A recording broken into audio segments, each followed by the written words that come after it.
उसमें कोई तीसरा बंदा इंटरफेयर नहीं करना चाहिए, ठीक है। यानी यहाँ पे ये सॉवरेन जो पार्ट है, जो इंडिया का कॉन्स्टिट्यूशन है, उसमें सॉवरेनिटी भी आती है।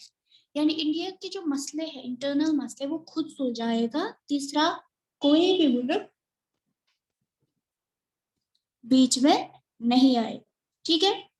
और Indian people should be empowered to take decisions regarding their affairs, यानी वो इतने एम्पावर हो जाए कि वो अपनी कंट्री के डिसीजंस खुद ले, ताकि यहाँ जैसे कि यहाँ पे पीएम है, सीएम होते हैं, तो खुद ले डिसीजंस, ठीक है।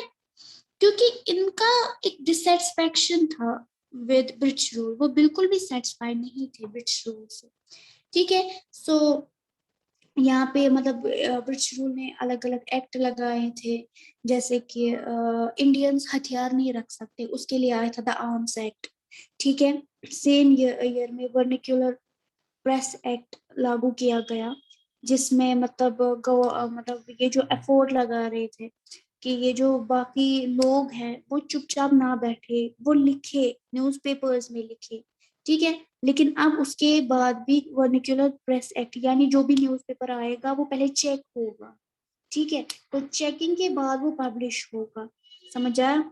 अगर उसमें कुछ ऑब्जेक्शन मिली ब्रिटिश को तो वो बैन कर देंगे, समझ आया। तो इस तरह के यहाँ पे क्या दिखाए गए, अलग अलग लॉज, अलग अलग ट्रायल्स दिखाए गए।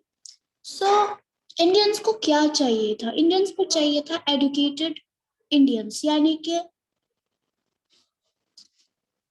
जो इनको रास्ता दिखाए, ठीक है। अब जो ये लीडर्स है जो रास्ता दिखाने के लिए आए थे उनमें जो नाम आता है जैसे दादा भाई नौरोजी, ठीक है, सुब्रमण्य अय्यर या चंद्रदत्त, रोमेश चंद्रदत्त, ठीक है, या फिरोज शाह, तो इनके नाम यहाँ पे लिए जाते हैं, जो बॉम्बे में मतलब पहले पहले ये 72 डेलीगेट्स, मतलब जो 72 ग्रुप ऑफ पीपल बना था, उनमें ये जाने माने लीडर्स थे, ठीक है। इनका काम क्या था? इनका काम था कि बॉम्बे टू कोलकाता इनकी एक मीटिंग थी, ठीक है। तो नरोजी जो एक बिजनेसमैन और एक पेब्लिसाइट है, पेब्लिसाइट का मतलब जो पब्लिश करते हैं, किसी का जो आइडिया होता है उसको सर्कुलेट करते हैं, रिपोर्ट वगैरह बनाते हैं, ठीक है। तो वो अभी लंदन, मतलब तब लंदन में शिफ्ट थे, एंड उनके बाद वो ब्रिटिश पार्लियामेंट के मेंबर भी बने। तो लेकिन वो इंडिया से ही थे, उसके बाद उन्होंने गाइड करना स्टार्ट कर दिया, जो काफी यंग और काफी छोटे, मतलब जो यंगर जनरेशन है, नेशनलिस्ट जो है, नेशनलिज्म की ओर जो बढ़ रहे थे, उन्हें वो गाइड करना स्टार्ट कर दिया। तो एक रिटायर्ड ब्रिटिश ऑफिशियल एओ ह्यूम, जिन्होंने बहुत मतलब प्ले रोल किया, किस लिए प्ले रोल किया, ताकि ये जो इंडियंस है वो बहुत सारे रीजन से आए हैं, बट वो एक ही तरीका का मतलब एसोसिएशन बनाए। बेसिकली कांग्रेस का जो कंसेप्ट है वो एओ ह्यूम ने दिया था। पेज नंबर आप देखो 111, तो वहां पे उसका नाम है एओ ह्यूम। तो एओ ह्यूम किसका फाउंडर माना जाता है? कांग्रेस का। इन्होंने कहा कि अगर आपको कुछ बात बतानी है ब्रिटिश से तो आप भी एक एसोसिएशन बनाओ, और वो जो एसोसिएशन आप बनाओगे उसमें खाली हिंदू नहीं होना चाहिए, मतलब उसमें हर एक तबके के लोग होने चाहिए, समझ आया। उसके बाद नेशन बनने लगा, the nation in the making और प्रोग्रेस में। तो ये भी कहा जाता है कि कांग्रेस में पहले 20 साल जो थे वो मॉडरेट मतलब रहा करते थे। मॉडरेट का मतलब उनकी जो नजरिया था वो काफी अच्छा था, वो एक्सट्रीमिस्ट नहीं थे, वो कट्टरपंथी पे ताल्लुक नहीं रखते थे, जैसे यही करना है तो यही करना है, सिर्फ ये मजहब को आगे बढ़ाना है, ऐसा नहीं था। पहले वो मॉडरेट थे। उसके बाद कांग्रेस ने लेजिस्लेटिव काउंसिल की डिमांड की, यानी कांग्रेस ने बताया कि ब्रिटिश के साथ हमारा यहाँ पे इलेक्शन होना चाहिए। क्या होना चाहिए? इलेक्शन होना चाहिए।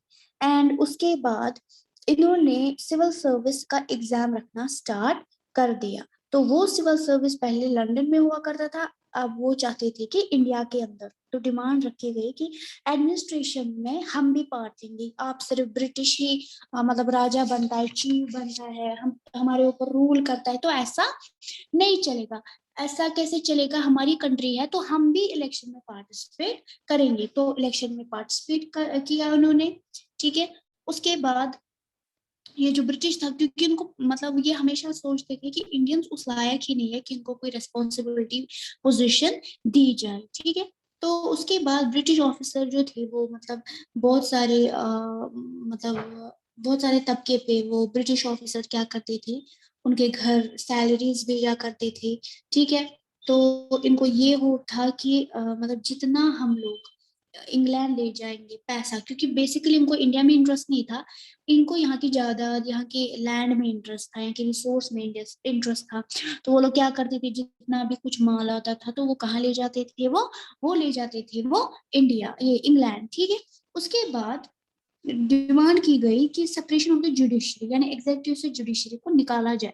उतना भी इन्होंने डिमांड की थी, अपने सिविक्स में पढ़ा कि क्यों होता है इंडिपेंडेंट जुडिशरी, क्यों इंपॉर्टेंट है, तो इस तरह, ठीक है।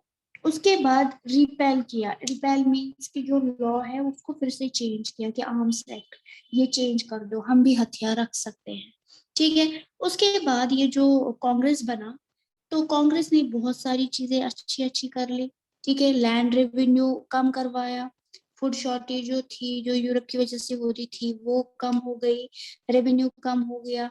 एंड मिलिट्री जो एक्सपेंडिचर, गुलाम वगैरह में हथियार में ज्यादा पैसा करता था ब्रिटिश खर्च, उसमें हो गया। अब इरिगेशन फैसिलिटीज में ज्यादा फंड्स देने लगे। सॉल्ट टैक्स जो था वो रिमूव करवाया, जो आप आगे पढ़ेंगे दांडी मार्च, तो गांधी जी ने बोला कि साल्ट तो हमें ही निकलता है यहाँ पे, तो हम इसके ऊपर भी टैक्स क्यों दें, ठीक है। उसके बाद जो मॉडरेट लीडर्स थे वो चाहते थे कि पब्लिक अवेयरनेस डेवलप हो, उन्हें पता हो कि ब्रिटिश हमारे साथ कितना गलत कर रहा है, ठीक है। और उन्होंने क्या करवाया, उन्होंने फिर से यही करवाया जो इन्होंने पहले किया था, उन्होंने लिखना स्टार्ट किया, आर्टिकल्स लिखे, ठीक है। वो क्रिटिसाइज करते थे ब्रिटिश के एम्पायर को। तो वो जो मतलब वो फील करते थे कि ये जो ब्रिटिश है, इन्हें जो हमारे जो आइडियल्स हैं, बुद्ध वगैरह जो होते हैं इनके भगवान वगैरह, उसको वो क्या करे, रिस्पेक्ट दे, ठीक है। तो वो डिमांड कर रहे थे कि रिस्पेक्ट होनी चाहिए। एंड वो डिमांड कर रहे थे कि हम भी आजाद होनी चाहिए, ठीक है। हम भी आजाद होनी चाहिए, हम अपनी गवर्नमेंट खुद बनानी चाहिए, ठीक है। So next, freedom is our birth right. तो इन्होंने बताया कि फ्रीडम हमारा क्या है, फ्रीडम हमारा बर्थ राइट है, ठीक है। तो कोई इससे हमसे नहीं छीन सकता है। तो फ्रीडम की हम बात कर रहे हैं, ठीक है। तो 1890s में क्या हुआ, बहुत सारे जो इंडियंस है वो क्वेश्चन अराइज करने लगे कि ये जो पॉलिटिकल स्टाइल है कांग्रेस का ये ठीक नहीं है। बंगाल, महाराष्ट्र में जैसे कि बड़े बड़े बिपिन चंद्र पाल, बाल गंगाधर तिलक, लाला लाजपत राय, तो वो चाहते थे कुछ और रेडिकल ऑब्जेक्टिव्स और मेथड्स कांग्रेस के अंदर, पॉलिटिक्स ऑफ प्रेयर्स, यानी कि ये चाहते थे कि ये पॉलिटिक्स जो है वो सही मानों में पॉलिटिक्स, यहाँ पे खाली कांग्रेस ही जा रहा था और वो अपनी मनमानी करके आ रहा था, तो ये वो नहीं चाहते थे। कुछ लीडर्स चाहते थे कि लोग इसमें इन्वॉल्व हो, ठीक है। उन्होंने क्रिटिसाइज किया, आर्ग्यू किया कि मतलब लोग जो है, सो पीपल मस्ट रिलाई, उन्हें पता होनी चाहिए उनकी स्ट्रेंथ क्या है, ठीक है। तो वो बस गुड इंटेंशंस नहीं रखती कि कोई भी सरकार हमें बनानी है तो हम गुड इंटेंशंस रखेंगे, नहीं। हमें गुड इंटेंशंस का मतलब हमें सीधी भाषा में बात नहीं करनी है। अगर हमें चाहिए कि हम लड़ पड़े फ्रीडम के लिए, तो हमें लड़ना चाहिए कंप्लीट स्वराज के लिए, यानी कंप्लीट फ्रीडम के लिए।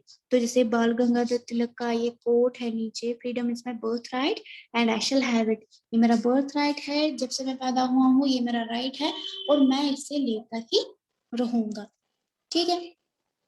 उसके बाद 1905 में जो वाइसरॉय कर्जन थे, लॉर्ड कर्जन, तो उन्होंने पार्टीशन किया था बंगाल का। पहले उन्होंने पार्टीशन मतलब जो इंडिया पाकिस्तान का होता, लेकिन वो 1947 में, तो पहला पार्टीशन हुआ था बंगाल का, इसने दो हिस्से किए थे बंगाल के, ठीक है। ब्रिटिश इंडिया में जो था बंगाल का हिस्सा, उसमें आता था बिहार और पार्ट ऑफ उड़ीसा, ठीक है। उसके बाद ब्रिटिश ने आर्ग्यू किया कि बंगाल को डिवाइड किया जाए एडमिनिस्ट्रेटिव कन्वीनियंस पे, यानी कि आधे आधे में हम मतलब रूल करेंगे, आधे में इंडियंस रूल करने चाहिए। तो इन्होंने क्या किया, इन्होंने काम किया, इन्होंने मतलब रिप्रेजेंट किया कि आप हम क्या करेंगे, जो नॉन बंगाली मतलब एरियाज में जो नॉन बंगालीज हैं उनको रिमूव करेंगे, ठीक है। इन सारे प्रोविंसेस में हम सिर्फ उन लोगों को रखेंगे जो बंगाल से बिलोंग करते हैं और बंगाली बोलते हैं, बंगाली पीपल। उसके बाद ये जो बंगाल का पार्टीशन था, ये बहुत मतलब डिस्टर्बिंग था, क्योंकि आप सबको पता है कि किसी स्टेट का मतलब अगर पार्टीशन हो रहा था तो वो इंडियंस की हार थी, ठीक है। तो जो भी सेक्शन थे, मॉडरेट थे, रेडिकल्स थे मतलब कांग्रेस के अंदर, तो उन्होंने क्या किया, उन्होंने अपोज किया, मीटिंग्स बुलाई, डेमोन्स्ट्रेशन की, बहुत सारे मतलब दंगे फसाद हो गए, स्वदेशी मूवमेंट स्टार्ट हो गया, ठीक है। तो वो चाहते थे कि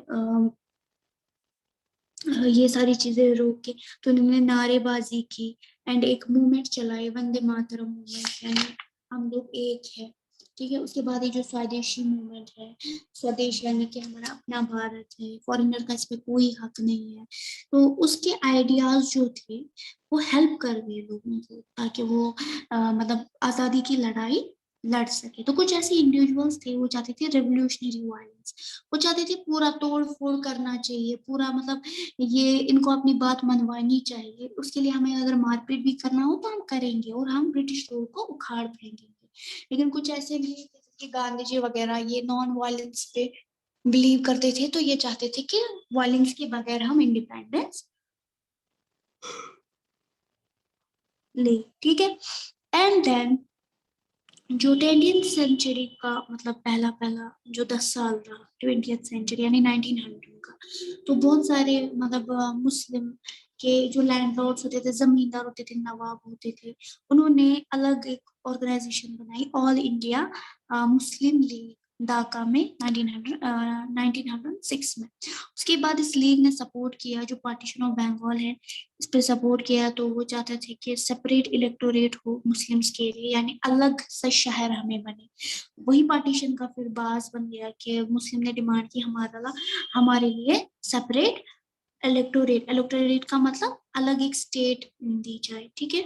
तो उसके बाद मुस्लिम्स का जो ये मैं बोलूंगी कि इनकी जो ये डिमांड है वो गांधी जी ने ठुकराई, बोला अभी आप अलग मत हो, अगर आपको होना है तो आप इंडिपेंडेंस के बाद आप अलग हो सकते हैं, पार्टीशन हो सकता है, ठीक है। तो यहाँ पे जो कांग्रेस था उसमें भी स्प्लिट हो गया। स्प्लिट का मतलब कि मतलब दो तरफा हो गए लोग। मॉडरेट जो थे वो मतलब अपोज करते थे, वो नहीं चाहते थे कि बाइकआउट हो कोई भी चीज, तो वो नहीं चाहते थे बाइकआउट होना। उसमें दूसरा ग्रुप जो था वो जाता था बाइकआउट करना मुझसे ये ब्रिटिश की चीजों को, ठीक है।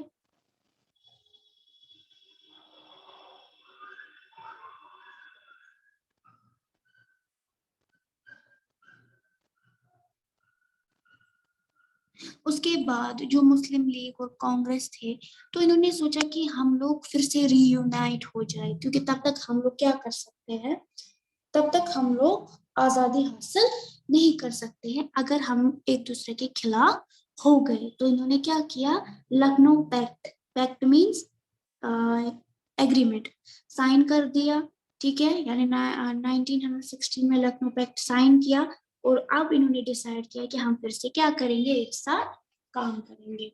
समझ आया?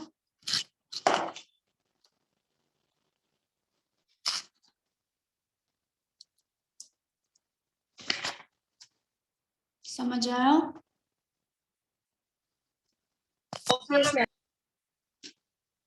तो आपको मैंने बोला था पिछले चैप्टर का कुछ टॉपिक पढ़ने के लिए, अभी तो टाइम हो गया, मीटिंग अभी एंड हो जाएगी, तो वो मैं आपको कल पूछूंगी पहले, उसके बाद ही हम लोग आगे स्टार्ट करेंगे, ठीक है।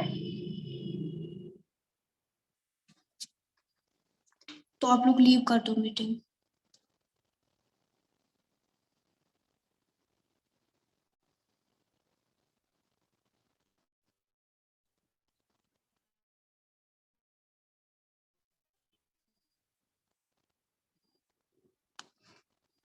सुरैया रोल नंबर 21 लीव कीजिए।